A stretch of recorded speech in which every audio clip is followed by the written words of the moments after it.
Hello, I'm Scarlett Kareleva, reporting live from the MCC Fest, sitting here today with the one and only Michael Schellenberg. Michael, so good to have you here. Thanks for having me. So we've been seeing you a lot lately in Europe. I mean, you were in the European Parliament not too long ago. What do you think of Europe at the moment? I'm really concerned about Europe. I mean, Europe is obviously the birthplace of Western civilization, of our civilization in the United States. What we're seeing emerging from within Europe is, I think, a real totalitarianism, and it's manifesting really dramatically right now in Britain, also in Germany and France, particularly in this desire to censor speech. But also, surprisingly, this lawfare. We saw the European Union basically tell one of the presidential candidates in Romania that he could not participate in the runoff. We now see an effort to either incarcerate or prevent one of the frontrunners of the French presidential election, Marine Le Pen, from running for office. There's been efforts to criminalize the AfD, the German Conservative Party. And this is all very shocking on the one hand. On the other hand, we saw this happening in the United States against Donald Trump and trying to prevent him from running. If I have any hope at all, it's just that there will be a backlash against it. I think it's important for people to understand that many people in the United States were not voting for Donald Trump as much as they were voting against the Democrats and against the censorship, the lawfare, the efforts to essentially criminalize their political opposition. But those forces we had hoped would back off after the election of Trump in November. But instead, I'm afraid they've actually been more aggressive. And so we've seen an acceleration of efforts through, both in Britain's Online Safety Act and also in Europe's Digital Services Act to expand this model of censorship where basically small committees of experts chosen by the governing parties are in a position to decide what we're allowed to read and hear online. I think you pointed so many things out that are important to cover. Of course, the Digital Service Act, you don't have a democracy if there's no freedom of speech, no freedom of expression. Yep. It becomes 1984. Of course, as you said, we try to change the system in a democratic way, but then every time we get backlash, the AfD, they try to ban them, saying that they're an extremist party. Even members of the AfD are banned now to work for governmental positions, for example, as an officer. We see the same playbook happening in France. Yep. Netherlands, Geert Wilders wasn't even allowed to become prime minister, even though he became the biggest party during the elections. But it makes one wonder, we try to play it democratically. At the same time, we see that the European Commission, these unelected bureaucrats, they seize power. Ursula von der Leyen, yep. she even survived this motion of no confidence. Basically, we're saying to her, okay, go ahead with your corruption. There will be no repercussions. Right. I think a lot of people in Europe feel a deep sense of desperation. Okay, we go to the ballot. I do my democratic duty, yet I'm getting a totalitarian state. What can I do now?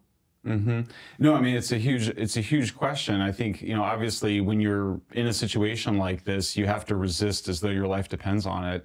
So certainly taking to the streets is obviously necessary here. I think resisting in the European Parliament, running candidates for office. I mean, I think that, one of the things that can be learned from the United States is that appealing to the traditional national values of free speech, of democracy, reminding people of communism and totalitarianism.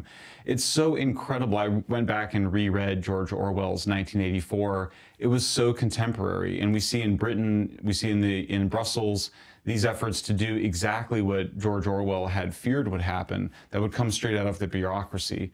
So I think that on the one hand, it's sort of the best of times and worst of times. On the one hand, you have this very totalitarian reaction from the governing parties to exclude conservative parties, but I think you also see incredible levels of support for conservative parties. I mean, more support than ever for the AfD in Germany, more support, as you mentioned, Geert Wilders won in the Netherlands, his party won in the Netherlands. We see in France, and so ultimately public opinion is the most essential thing to this. And I think the left and the governing left in Europe has just gone so far, become so extreme, that really the challenge for the right, I think, is to maintain a moderate position that can win over people on the center, because of course just appealing to right-wing votes isn't going to be enough. And having a governing coalition requires doing much more what the Trump administration did, or what Trump did when he ran for president this last time, which was to appeal to some pretty broadly held values. And, even things like, it was mass migration, inflation, the economy, but even an issue like transgenderism, gender ideology, 71% of Americans oppose gender medicine, basically drugs and surgeries for children. 79% oppose males and female sports. So I think there's certain cultural issues as well that can play to the advantage of the conservative movement. Yeah, one thing that you pointed out is that people need to take ownership over that. I do recognize that there are certain countries where people are inclined to be more obedient and acceptant. We've seen it, of course, as well during the COVID draconian measurements when we were literally forced to stay in our home. We couldn't even go on the streets. And we obeyed, even though those measures had no scientific backing. One country that is different is the country where we're in. It's here in Hungary. Soros has been showing strong leadership, closing the borders, which has proven to be very effective. What do you think makes Hungary different? Why do they have this? Why are they not afraid to be isolated? Because they are becoming isolated. In European Commission, Orban is being ignored. They laugh at them, they mock them, but they stand strong for their nation. I'm not a Hungary expert, but just having been here a few times, a couple of things. I mean, I think first, with all the Eastern European countries, there's still some memory of communism. There's still some memory of totalitarianism. Western Europe is a quite different situation. That was a big part of it. And I also just think the leadership of Orban, the clarity of his main advisor, who's also named Orban, but they're not related. He wrote a book called The Hungarian Way of Strategy, which is a really thoughtful approach to what a conservative democratic movement in Hungary would look like. But look, they're challenged here. I think that they made a terrible mistake in trying to stop the LGBT protest. I think that protest march would have been a lot smaller had the government not tried to ban it. So I think that the challenge for the right, and this goes for the United States as well, is that if you're going to win over people in the middle and even many people on the left, you have to be pro-free speech.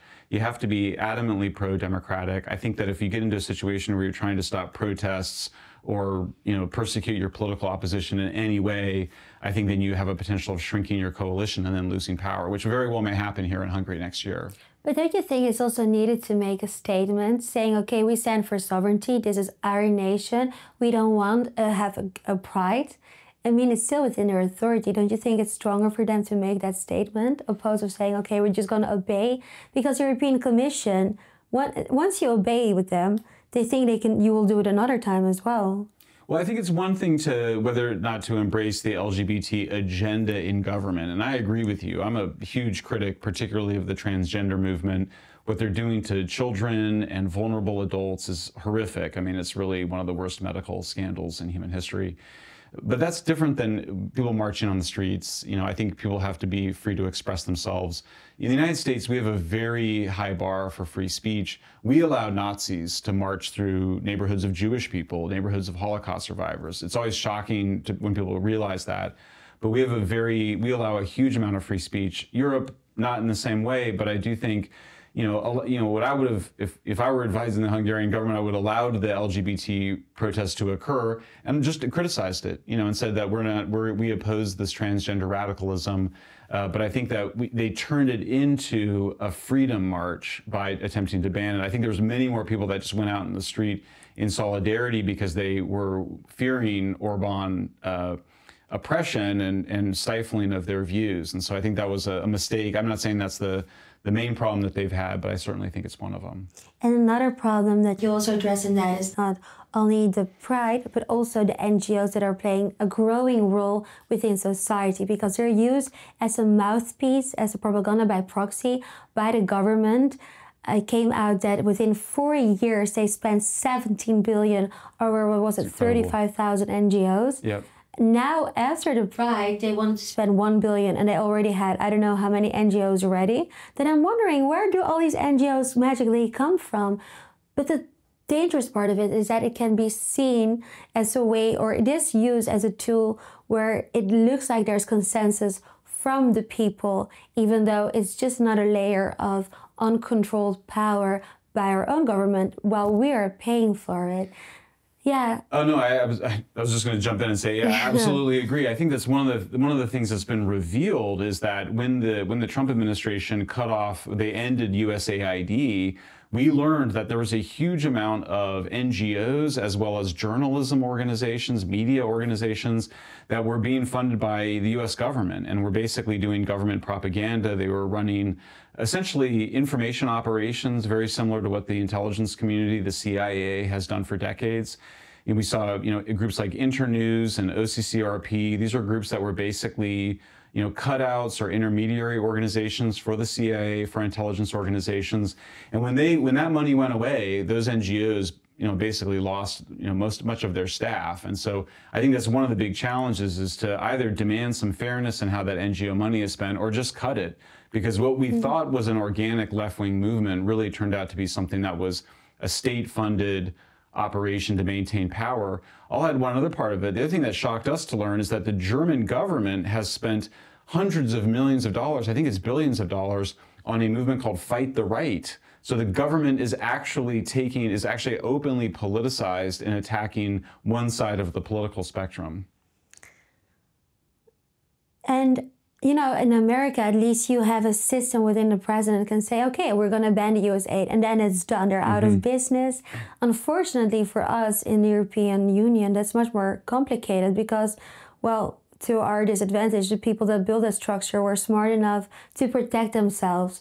Well, how do you think we can cut not just the red tape, but also these NGOs? Because there's a lack of accountability here in Hungary. There was a very fair request. It's okay, if you're going to be foreign funded, we want to have transparency where that money is coming from, because we know that Soros is also having a lot of influence here, using NGOs, civil societies, European Commission, same playbook. We cannot just have a US aid cut off like you did in the States, but we need to have some sort of, that needs to be restructured. How can we do that? I mean, I think obviously, the main event is still political regime change. So you need to have, more conservative parties coming to power who will then cut off that funding, or at least make the funding more balanced between left and right-wing causes. I think until then, journalism plays an essential role. I've been exploring an effort to build a journalism organization in Europe. It's something I'm very interested in because I don't think that the mainstream news media is covering the situation fairly here. Americans are not very interested in Europe. We have most Americans, we tend to want to be focused on ourselves. I think most countries outside of Europe tend to be a little bit more provincial in that way.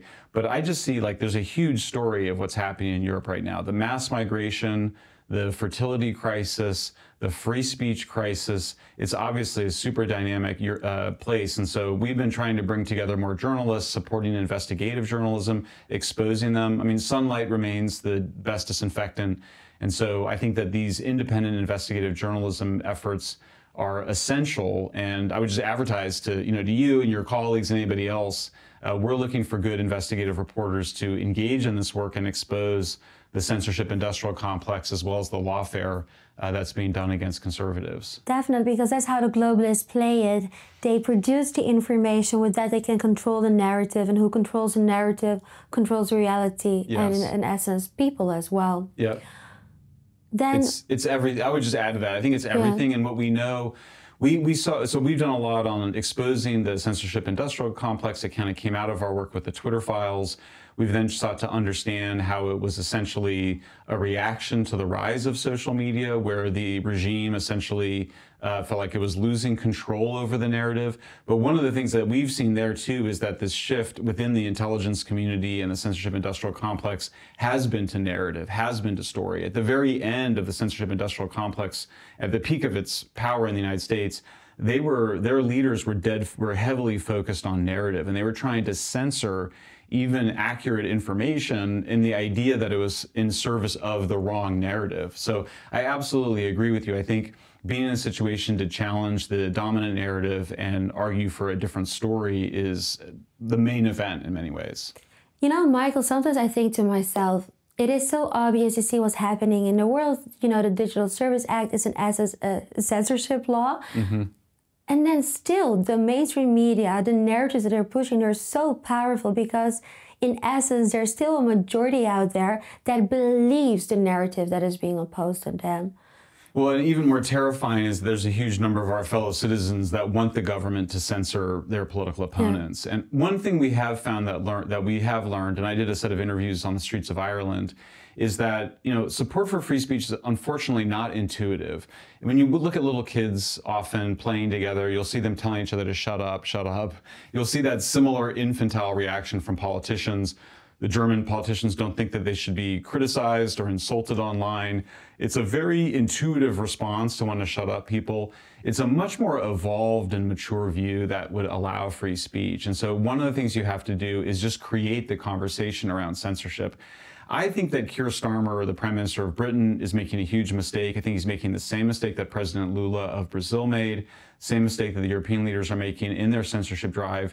They may make some progress in the short term, but I think long term, the side that is on the side of free speech is going to do much better than the side that's on the side of censorship.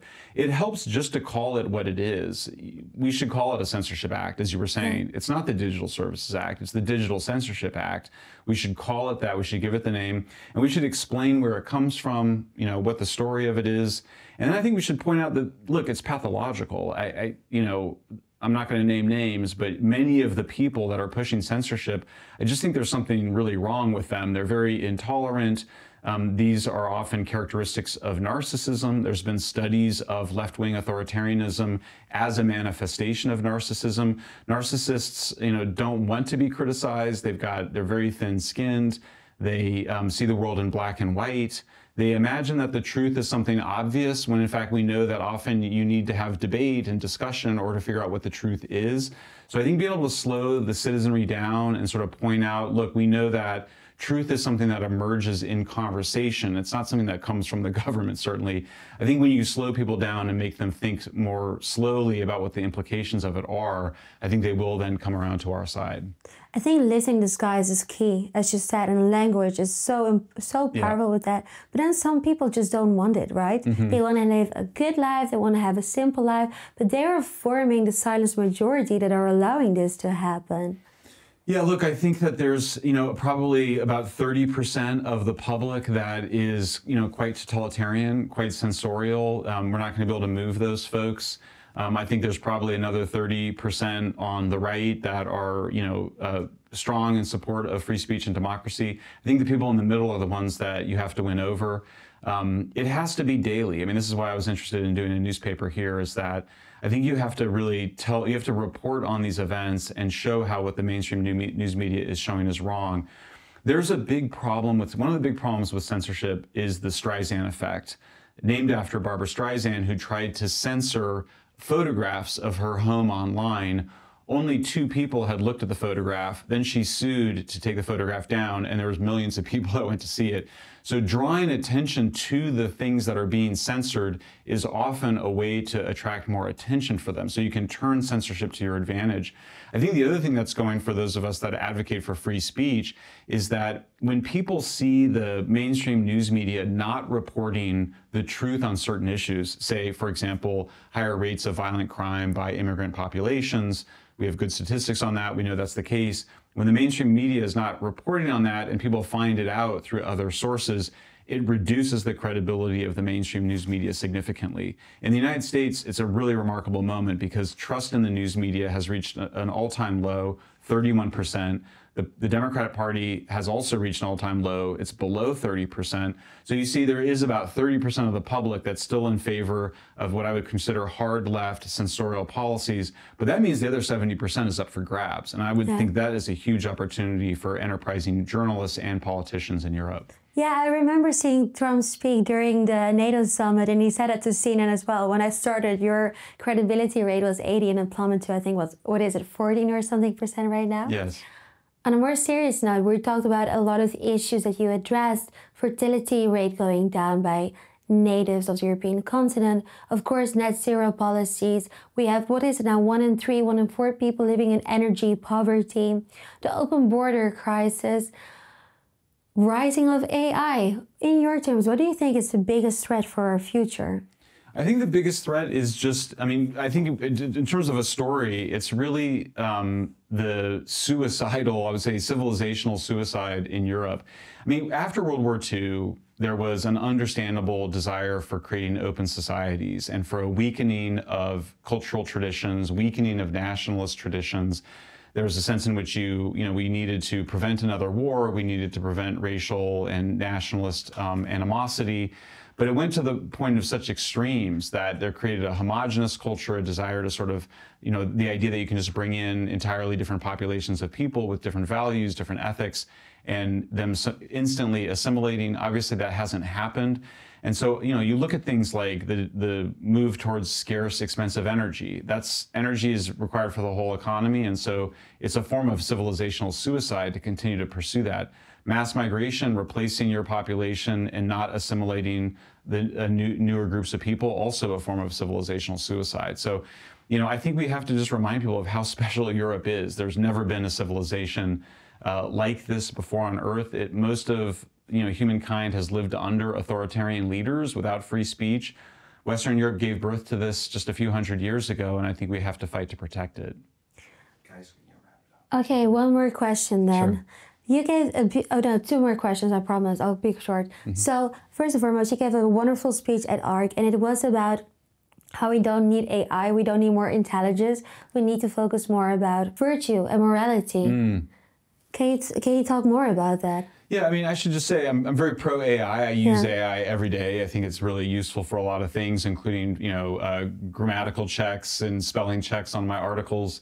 I don't think that any of our biggest problems are caused by a lack of AI, and I don't think AI can solve any of those biggest problems. So the ones we just talked about, of censorship, of mass migration, of the scarce and expensive energy, they're not caused by AI. AI is not going to solve them. We have to get back to these, cardinal virtues, justice, truth, courage, prudence, temperance. These are the values that gave rise to all of the freedoms that we enjoy and take for granted today. So I think that we just have our society is very left brain in the sense that it's very focused on machines and logic and rationality. I think we need to reintroduce a more contextual, creative way of seeing the world, like the kind we saw during the Renaissance in Europe. And then the last question, and I think maybe this is the most important one, because from October in Europe we'll have the CBDC, and that will be probably the last step towards totalitarianism, because if you don't have your financial freedom, you're doomed. You cannot flee, you cannot go left or right, because the state will control you if they can control you financially. Yet there's still a little time frame wherein national governments can push back.